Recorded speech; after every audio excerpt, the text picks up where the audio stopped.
answer your phone. It is not acceptable. You deserve to lose. You deserve to go out of business if you don't answer your phone.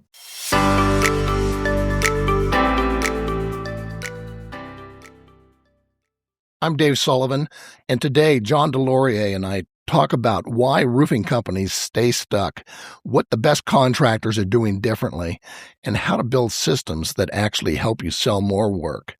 John, what are you seeing out there?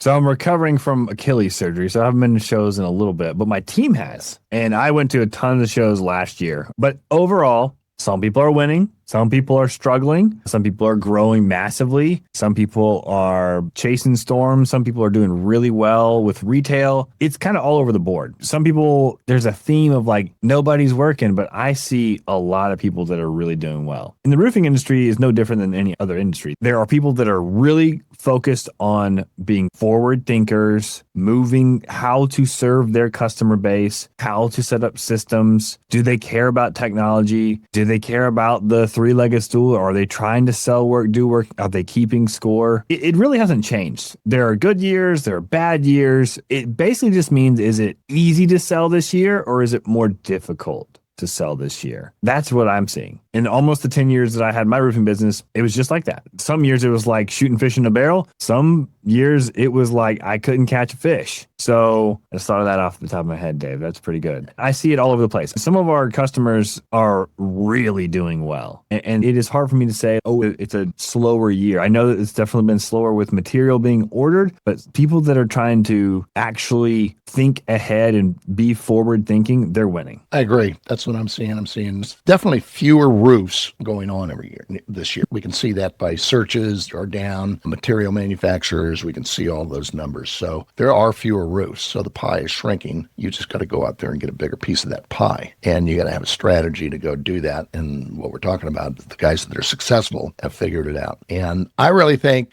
what I've learned over the years and in my business, and I think in your business, it really comes down to the basic blocking and tackling and keeping things simple and consistent, and try to stay away from the shiny objects and so forth until you get that strong foundation built. Because if you don't have that foundation, you can't grow a business because things start breaking all the time. You agree with that? Yeah, it's very true. And just kind of going back to the general idea of, I have seen people that have a huge movement for private equity and all these things. We understand people can feel different ways about that. At the end of the day, you will exit your business. You will die. You will sell it to your kids, give it to your kids, sell it to private equity. At some point, you will exit your business. So what I've seen is the companies that are winning, they may intend to never sell it to private equity. And they want to keep it forever, keep it in their family, whatever the reason. Maybe they just want to build it and their kids don't even want it. But the ones that build it to be able to sell it are the ones that are winning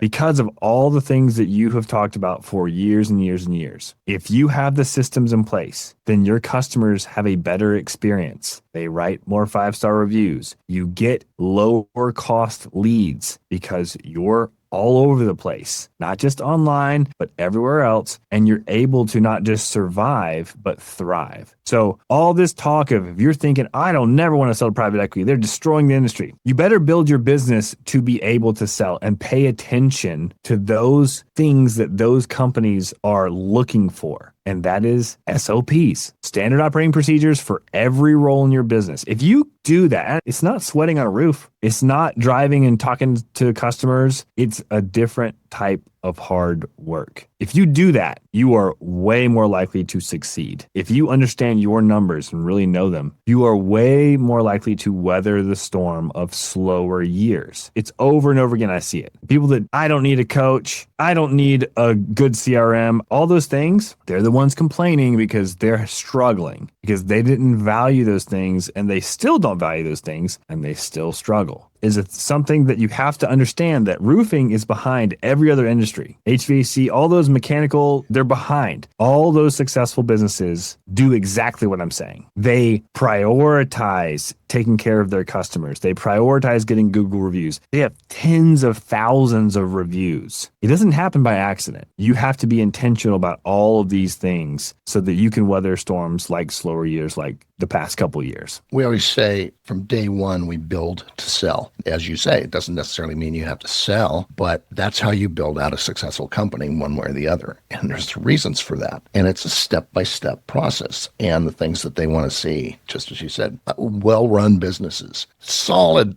good financials that are consistent, that are usable. It's just having all these crazy financials that you can't read, it looks scammy. So there's a lot of things that don't look right. And building out these positions, the idea of getting the right seats on the bus, putting the right butts in the seats, and looking at these positions, and each step goes along. It's just not a shotgun blast where I'm going to hire this person because I think I need this or that. It's got to be strategic, and you have to have a strategic business plan to get there. And talking about the SOPs, where this is so important, because think of it as a franchise and why franchises are so successful. You go to McDonald's, man, you get hired by them. Hey, here's how you do the burger. There's a big old thick SOP manual, standard operating procedure. Take the burger, flip it here, put 2 pickles on there, put this much ketchup on, boom, next. There's no question. Everybody understands what the program is. It's consistent. So when you bring people in, it's easier to train them. And this is where we see so often when it comes to sales guys. I see owners, business owners that have never gone out and really sold, never have a system. So how are you going to teach your company system to some new guy that comes in and gets them up and trained quickly? So I agree. That is just so important to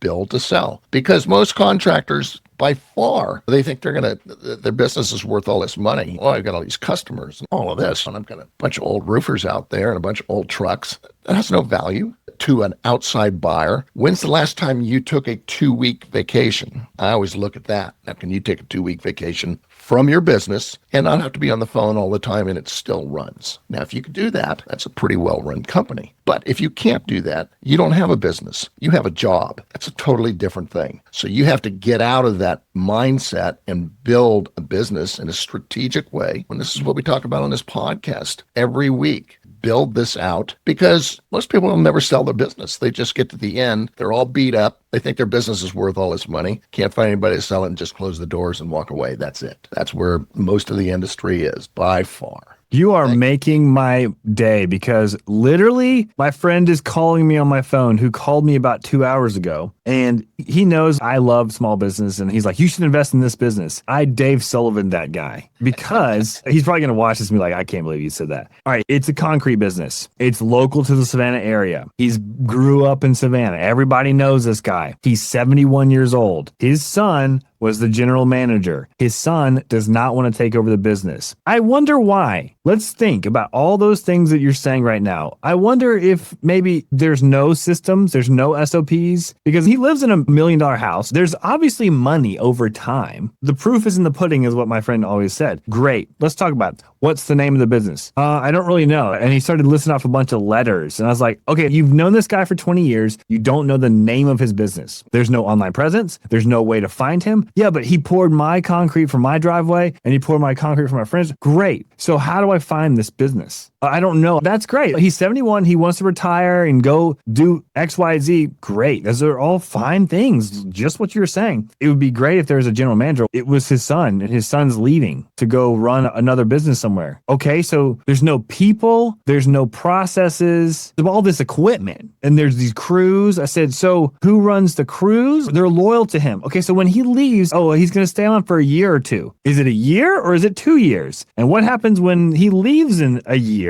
or 6 months? Because I've seen that happen. And they usually do. So to your point, Dave, this is apparently a $3 million revenue business. You've heard this in roofing a million times. I've been around here. Everybody knows me. I have $1 million house. So obviously I make money. And truthfully, they made money for decades, because he's 71. He's been doing this 40 years. Of course he should have some money, but the business is worth nothing. It's worth nothing. Oh, you can sell the equipment. The old equipment, I'm going to buy the old equipment that I have to fix. Cents on the dollar at auction. This is exactly what you just said. You made me so happy, because I just had the conversation. He got so pissed. I was like, I'm right. You're wrong. This is worth nothing. He's like, well, he wants $3 million for the business. Oh, so he does $3 million in revenue and he wants $3 million for his business? Listen, roofers, if this is you, or you heard people like this, or I've heard of a deal like this. Stupid people buy that. Foolish people buy that because it's not worth anything. $0. I told him, he goes, it's worth something. This worth $0, dude. $0. No assets to even buy. If he had 1,000 Google reviews and a website that was performing on Google, sure, that's something. And he had a good faith customer list. Okay. So you did a driveway for somebody. They're never going to use you again. They don't know who you are. So to your point, I had to tell that story because you just got me all razzed up from this conversation. He was so mad. He was so excited and I made him so mad so fast. And I was like, yeah,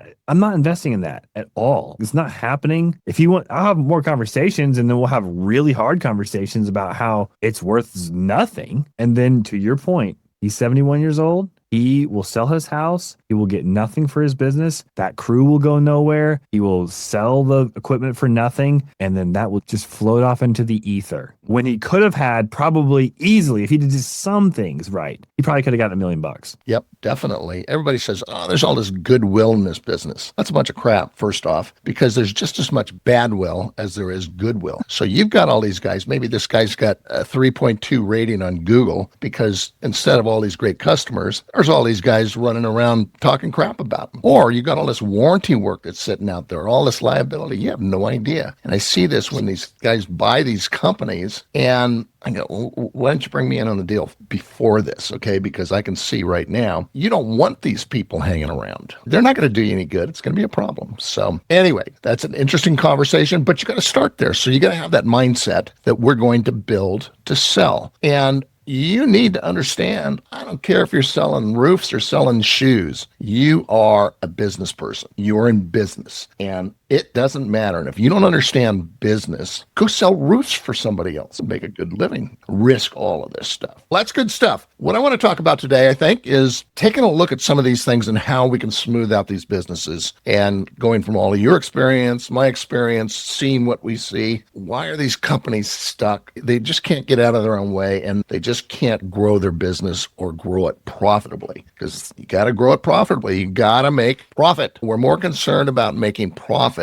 then we can grow our company. You don't grow a business to make money. You got to make money so you can grow your business, not the other way around. Okay, it doesn't work. So what we've got, as we always talk about on this show, and John, you mentioned it earlier, we've got a three-legged stool. So picture a three-legged stool, and that stool is your business. That stool has to be solid and strong, and that's our foundation. We've got those three legs, and those three legs, we have to sell work, we have to do work, and we've got to keep score. Each one of those legs is just as important as the other, and it has to be in balance. One leg gets weak, the whole thing topples over, and that could be your business. And you can have all the sales in the world, but you can't make any money on them because you can't get the work done profitably. Boom. Stool falls over. It's done. So I want to get into this and talk about really just kind of how to build this foundation, this three-legged stool, and look at each one of these briefly. And we'll take some of the lessons that we've learned over time and what you're seeing, what works, what doesn't, and just kind of touch on some of these. So the first leg is sales,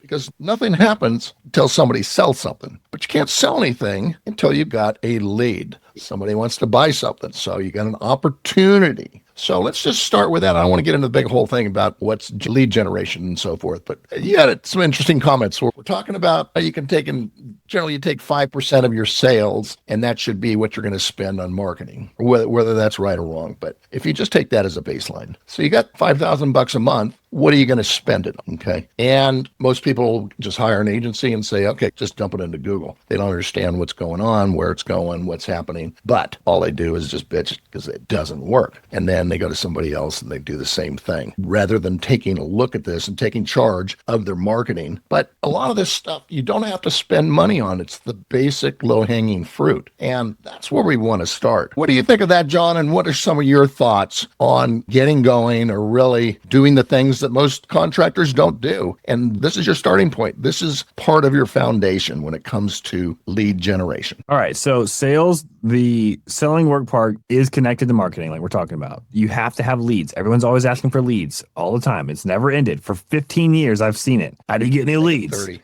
It's crazy. All right. So here's what you got to do. First, follow Tim Brown, Tim Hook, Watch what he's doing with Owl Roofing. Some people don't like that he has a roofing company now, which is insane to me. He can do whatever he wants. He obviously has a cheat code because he knows SEO and he knows how to run ads, and he has an agency that's very successful. They do really great work. When he was planning this, getting this ready to roll out, Tim was on the show and we kind of went through it. He's thinking it through correctly. So again, how do you get more leads? He's cheating because he's got his own agency. Nah, you don't need all that. You can work up to that and work up to hiring a hook agency to run all that stuff for yourself. But in the beginning, you have to have something that's consistent every single week, at least every once a week, but probably more times than one a week. And it doesn't stop when you're really busy. You have to have something that's sustainable that you continually do. And here's two things. You must, and I mean must, do 30 individual videos, 1 minute or less every single month. That can be 10 a day for 3 days. They use a scheduling software like Loomly, Loomly. That's a scheduling software. There's a bunch of them out there. And you must schedule at least one video on TikTok, Instagram, Facebook, maybe LinkedIn. YouTube's a whole different thing, but you should probably do YouTube Shorts as well. Every day of every calendar day of the month. You have to do that. If you're not doing that, there's all these memes out there where I didn't know I'm an ex-contractor or I'm a plumbing contractor or a roofing, whatever. I didn't know I had to be a content creator. You do. Get over it. 30 videos, one every calendar day for every day of the year. You must do that. Do not be putting some infographics with your company logo. 20% of it is about roofing. 80% of it is going to be about your personal life. It's going to be somewhat connected to roofing. That's all you do all day is freaking get on roofs. So hot takes on like trending topics. Doesn't have to be TikTok dances, but it needs to be something that people see you every single day. Hashtag your city, hashtag roofing. All those things have to happen. Yeah, you can have no knowledge on this and just do that. So that's step one. You must do that. If you don't, just quit now. I'm serious. If you don't do that, you will not be in business in 2 years. You won't. You won't be in business. I've told the story a million times where I had to sit in my office and film myself every single day before I had breakfast so that I would actually earn my breakfast. All right, so because I hated it, do that. That's the first thing. That's almost free. The second thing is very affordable is shout out to Brad Akers, the neighborhood domination thing, where you watch Tim Brown, he puts out yard signs everywhere. He does door hangers. I don't actually watch him do this, but we did door hangers and we did postcards. You have to do these things. Reach out to Brad Akers and learn his system. It will sell you jobs. You will be able to do just like what you said, Dave, forever is like when you sell a job in a neighborhood, you get another job in the same neighborhood. Yep. You will do this. Those are two very, very affordable things where you don't have to have $20,000 a month for Google ads or whatever. And that's a way higher cost to acquire a customer, a CAC. Like you don't want to have a high acquisition cost. You want to have a low. Try to make it $500 or $600 to get one customer. That's what you want to be shooting for. And you'll be surprised. Go through Brad's program. You'll be like, how is it $1,200? Because of these things. It costs all these things to do it. Those are the two things. Make content every single day and then do the neighborhood domination. You will get leads. That's a simplistic way of saying the segue into selling work. Get reviews. And this is where I'm a fan of doing repairs. One, you got to charge a lot of money to do repairs, but if you do repairs, you're going to get a review. As you say, these guys that have thousands of reviews, they have a system. It's a process to get it. We teach that all the time. And it matters. And these are the things that you do. Post photos on your GMB page. That's another thing you do have to do. You can do that, use Loomly as well. Use that to post onto your business page. Make sure you're following all Google's rules as well, because they're definitely suspending accounts. And have a good website. You don't have to spend a lot of money, but it's got to be a website that converts into appointments. And that's all there is to it. It's not a pretty website. It doesn't matter what you think when you show off all your friends and so forth. You've got to have a good website that converts, but don't spend a ton of money on it at this point. When you're a $50 million company, great, you can afford to do these things. But when we're starting off and we're talking about the contractors between $1 and $10 million, these things, where are you going to put this money? Because you've got to really focus on which channels you're going to put money in, which ones start working, and then you're going to put gasoline on that fire. But without tracking, without understanding, for the guys that say, okay, here's 10 grand a month to the marketing agency, go get me leads, you're screwed. It's just not going to work. You have to understand. And it's a partnership that you have to work with them. You have to be involved and you've got to understand it. But it's not easy getting leads. And the biggest problem that I see really It's not about getting leads. It's about now, what do we do with those leads? And we're working in a neighborhood. Our goal is to turn that one job into one additional job in the neighborhood, okay? Through the yard signs, through the postcards, through the things that we talk about. Low cost things. For 98% of contractors, it really doesn't make a lot of sense. The top 2 to 3%, it makes sense because they understand how to optimize that. They use good agencies. It's not the way, though. Don't start throwing money at that right now. Yeah. And if you're going to do a lot of SEO work, you better understand how it works, what works. Otherwise, you can waste a lot of money. Before we move on to the things about sales, don't do what I did. Don't do the stupid thing. Don't do this. Everyone's still doing it. Stop doing that. Stop doing this. Stop doing this. I'm holding a hat if you're listening to this. Yeah.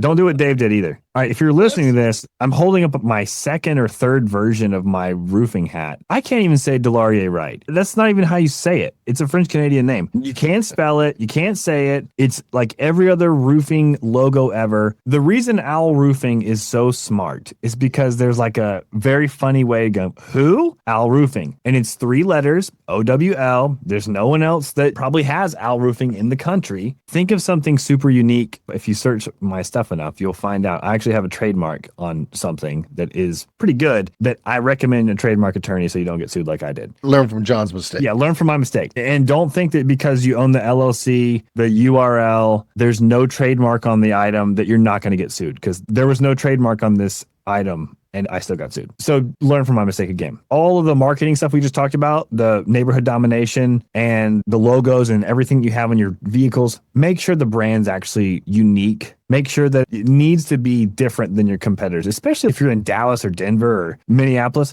Everyone's got a roof on their logo. It doesn't help you. You might as well just be throwing away that effort. So you need a unique brand. That's one mistake I really wish I've told the story a million times. My previous employer owed me a bunch of money. I was out of money. I had to start a business. I get it. But I really could have started over. I could have taken, I don't know, a day to think about it as opposed to just getting the most common clip art you can ever get. Anyway, that's a really important thing about any business. I don't care if you're just starting out or you're $1 million or $2 million. It doesn't matter. Be different with the brand and the logo. I agree, because you're building that brand. It's tough when I have a number of guys that I'm working with that are in that same situation. Terrible name. People can't remember it. At what point do you rebrand? I waited 8 years and that was so painful and costs hundreds of thousands of dollars. Yep. Don't do that. Do not do that. Don't wait. Do it now. But you got to know what you're doing. Otherwise, your Google presence, you can really screw it up. A lot of bad things can happen. It's not that easy. And trying to come up with a name and a good URL, that's not easy. One of my clients just hired Dan Antonelli. He had a guy kicks ass, 40 grand cost to do it. Let me tell you, if I had spent 40 grand when I didn't have it, if I had put it on a credit card, I would have saved $200,000. That's just me and my little business. Just letting you know that it's worth hiring somebody who knows what they're doing. Okay, so we're still talking about lead generation. And I just want to wrap this up by saying the other underutilized tactic that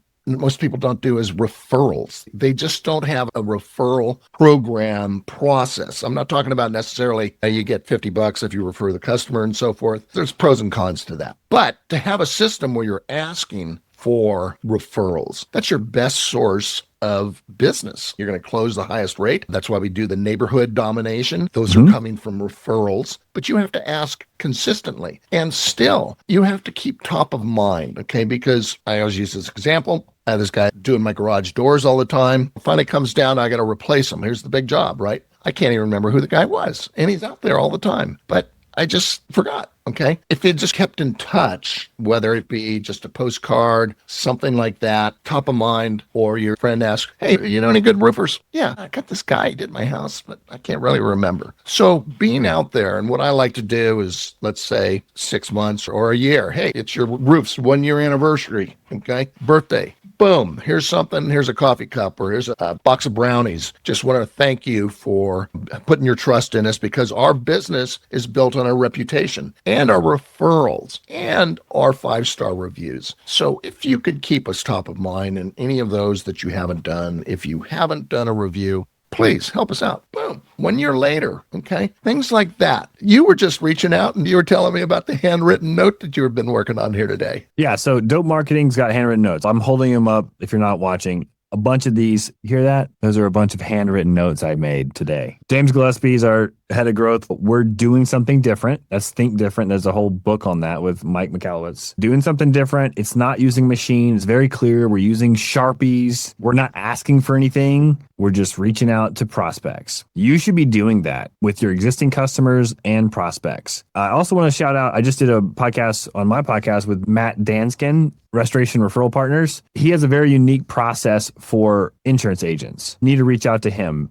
Matt Danskin, you'll find him all over Facebook. It is something that, talking about referrals, whether you're in a quote storm market or not, it's a very unique way of generating real value to your referral partners, as opposed to bringing donuts to their office and be like, hey, send me some leads. There's 50 roofers that do the same thing. Don't do that. So get referrals that way. Shout out to him. And that is a unique way to get referrals from insurance side of things. Other big companies that are really successful know how to work with realtors. I didn't personally love it. Out of the 100 that wanted to work with me, about 5 to 7 of them were awesome and would send me real work all the time. And they didn't care about gift cards. That's not what they want. They want to know that you're going to take care of their customers, their clients. And so that takes building relationships, getting 5-star reviews, people talking really positively about you and your business. The referral side of things is a huge, huge deal. Oh, backing up this, we talked about branding. We talked about easy ways to get leads. Please answer your phone. Now we're moving into lead intake. Now we got some leads, but this is where contractors blow it. The intake is screwed up. Go ahead with the answering the phone. You can use an answering service. That's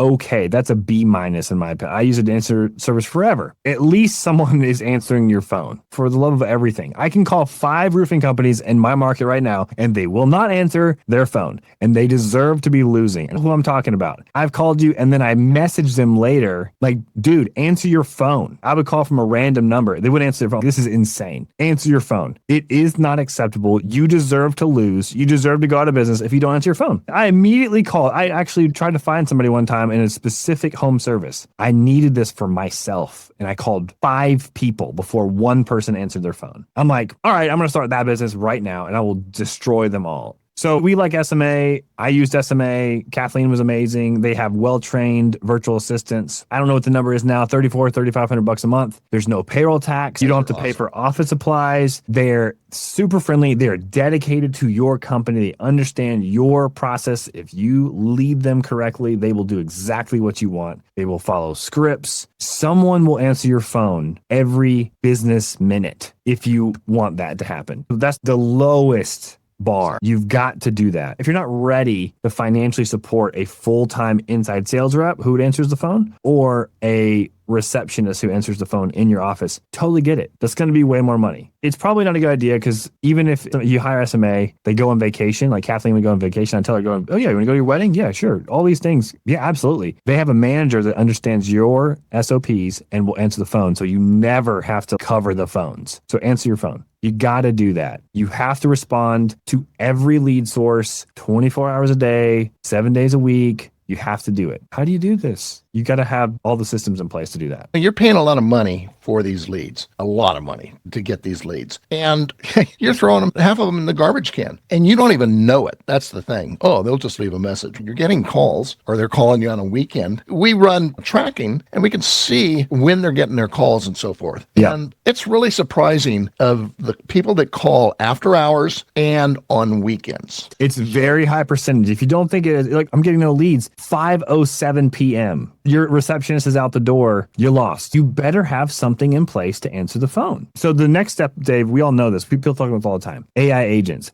Have an AI agent answering your phone after hours. There's a bunch of them. Proline has them, but there's a bunch of them out there. It's included in all of Proline and the 2 upper plans for Proline. Have some AI agent answering your phone. If you cannot afford 24-hour answering your service, totally get it. It's expensive. Have at least an AI agent to answer the phone, to schedule an appointment, to get them on the schedule. They will not call their competitor because they just got on your schedule. You did all this marketing stuff. You have a great brand. You've done neighborhood domination. You've posted every single day on social media. They call your business at 5:07 p.m. and you don't give them what they want. They'll just go to the next person immediately. I know we said this a billion times in a billion podcasts, but it still happens. That's why I'm fired up about it. I was always skeptical about AI agents because I don't want to talk to a robot and things like this. You can't think that way. And because I'm working with one of my clients this last week and we're going through his calls. I said, he had 4 people call him that actually booked appointments on his calendar, okay, just on the weekend. I just thought it was amazing. And he didn't have any drop-offs, okay? 4 people called and they wanted to have somebody come out. They booked the appointment automatically. And this is what's so important also with SMA.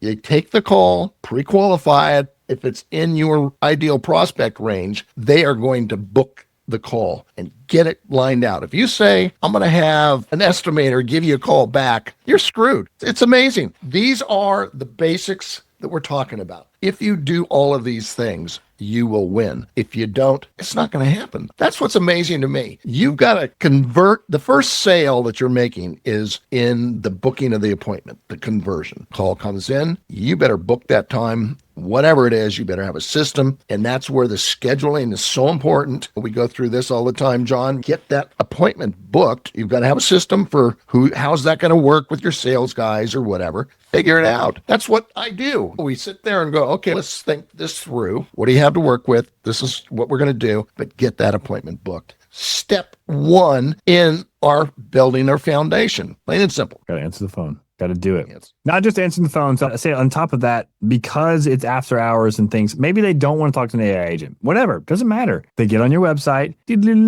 They find you and they scanned a QR code on the door hanger that you just put in their house. And like, my neighbor got a roof, door hanger, QR code goes to your website. What's there? A calendar link. So that when they schedule the appointment right then, schedule appointment, guess what? You have to respond to that. For them to schedule it alone is not enough now. It's way better than most people. But if a customer says, I want this person to come out, you need an automation that actually sends a message to them. Hey, thanks for scheduling an appointment. We look forward to meeting you. It can be as simple as that. It needs to come from a text message, a real phone number that has your area code, and an email that is coming from an individual's email. It's really important to have those automations immediately happening all the time, whether you're on vacation, on weekends, I coach my kids soccer, whatever it is. It's got to come from a person on your team.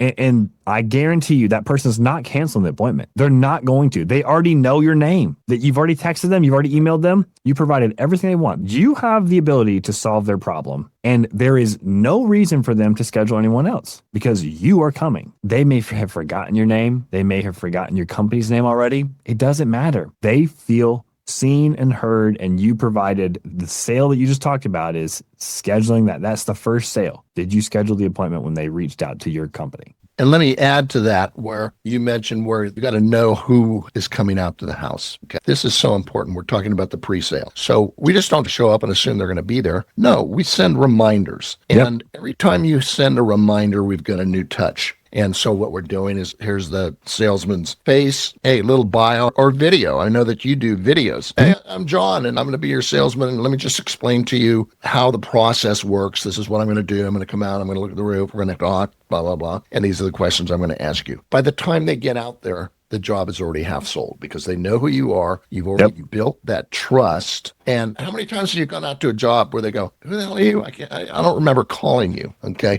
That's not going to get you very far. So again, basic process that we're talking about. Okay, so we've got the appointment booked. We're doing this. Let's just take a quick run through our process. We got our inside salesperson, SMA, helping us, let's say, and helping us support. And this is what we call them inside salesperson. They are the inside, and we want the sales guy to be out there. We want him or her in front of qualified prospects. Okay. The inside sales work can be done with our support and with our virtual assistant. Tell us a little about how that works. So either you're asking on the phone or using a form to get 9 to 12 questions answered. That way you know they're qualified. Do you offer the service? There's all number of questions that we did in our company. So at that point, once they're qualified, the inside sales rep is for roofing, ordering the measurements for that roof and starting the quote for that estimate. They're starting it before the outside sales rep even gets there. So that when they get there, you can present at the kitchen table, or even if they're not home, you can present with a Loom video or a Zoom video, any number of ways you can present that day with an accurate and good, better, best estimate. And again, automations go out just like what you said. The first one is when they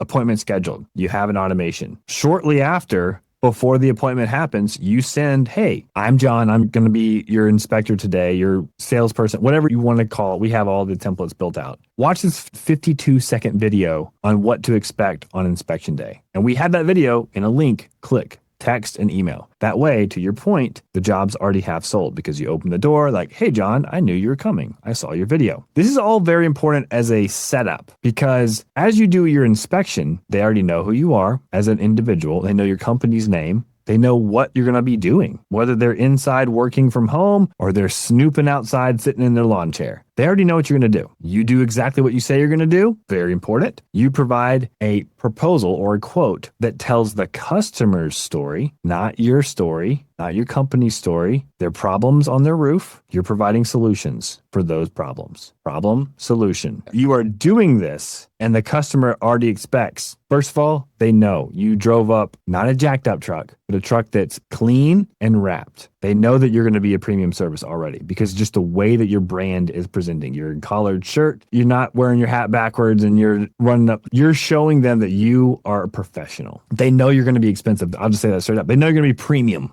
However we want to sell this, you offer them a good, better, best option. Whichever shingle manufacturer, if you're a metal installer, whatever the options are, you offer them 3 of them and you really understand your budgeting numbers. You have your price list built in. You can build the quote in a couple minutes. All you have to do is have your photos in the right place with the right annotations and you present on an iPad and they click the button and the job is sold. It really is that easy. Sell the job before you get to the house. All you're doing then is just showing the problems and the solution for the problems. They will feel confident. They will choose one of those 3 things. You will be one of the most high, if not the highest priced, one of the highest priced contractors in your market. You will sell between 35 and 50% of all those presentations. You will not sell 60 or 70% because if you do that, Dave, you're probably priced too cheap.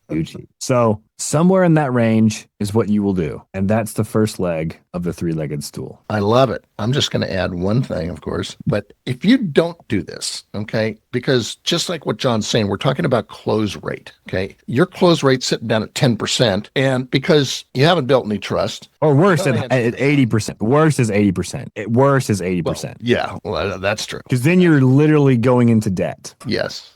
You're guaranteed to lose money. The point that we're making, you could see that if you want to be in that sweet spot, and that's really 30 to 40%, right in there, 35, 40% close, which means you're doing a good job. You can get that higher if you're really doing a great job, but it can come down to price, where if you're getting all your work, some guys are so proud of the fact, I'm getting 80% of my deals. They're too cheap. Raise your prices. Get it down to where it should be. But it's neither here nor there. So the point being is we are taking this, our process, step by step by step to get to the sale. Now, what John's talking about is making a presentation at the door or on that first day. If you leave and come back or whatever, you just cut your chances selling that job by 50%, okay? Period. Because you're not going to close many, I don't know what your experience is on that first shot, but what you do have is you have the opportunity to find the objections, to go through this, and most are going to say, that's a really good presentation, I got to think about it, but at least they understand what the program is. Most contractors, they say, I'll get you something back here in the next couple of days. A week later goes by, they email some crappy looking, just all there is, it's just copy. Nobody's going to read it straight down to the bottom line. And you're not going to sell anything. Okay. Now you have become a commodity with all these other 3 quotes that they're looking at, as opposed to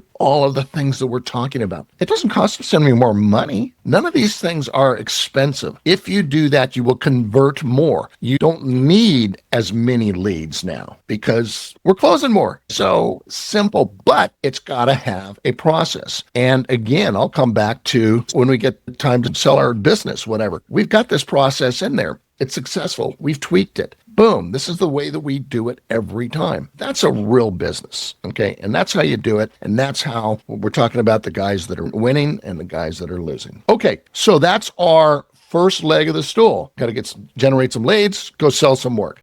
I also want to thank SMA Support for sponsoring the show.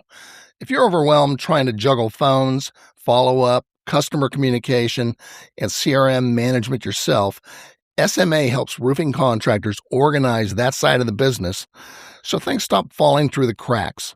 You can check them out at smasupport.us.